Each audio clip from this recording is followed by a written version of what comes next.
Bonjour et bienvenue dans cette nouvelle vidéo sur Rodin. Aujourd'hui, nous allons aborder la problématique des ifs and else.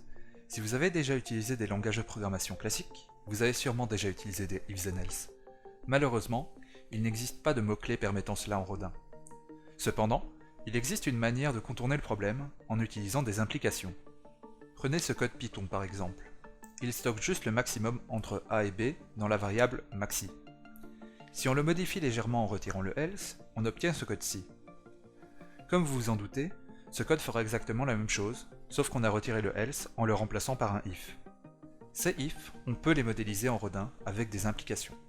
Voici un événement Rodin qui fait la même chose que le code en Python. Comme vous pouvez le voir, nous avons toujours A et B, et nous assignons toujours une valeur à maxi. Vous remarquerez qu'au niveau de maxi, je n'utilise pas d'assignement classique.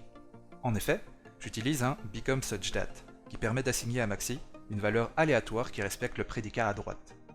Dans ce cas-ci, il n'y aura qu'une seule valeur possible à chaque fois, donc l'aspect aléatoire ne pose pas de problème. Si l'on regarde de plus près au prédicat, on peut voir que j'utilise deux implications avec des conjonctions.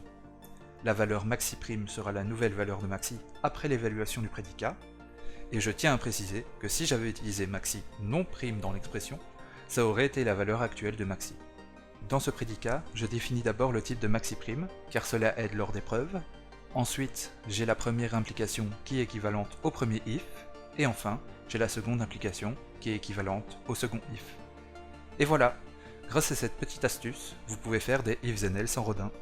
Vous allez néanmoins remarquer qu'une preuve supplémentaire fis sera ajoutée lorsque vous utilisez les becomeSuchThat. Cette preuve est là pour être sûr que le prédicat va être vrai à un moment. En général, il suffit de prouver un il existe, donc mettre le type de la nouvelle variable dans le prédicat permet de résoudre cela plus facilement. C'est tout pour cette vidéo, n'hésitez pas à poser vos questions dans les commentaires, et à plus tout le monde!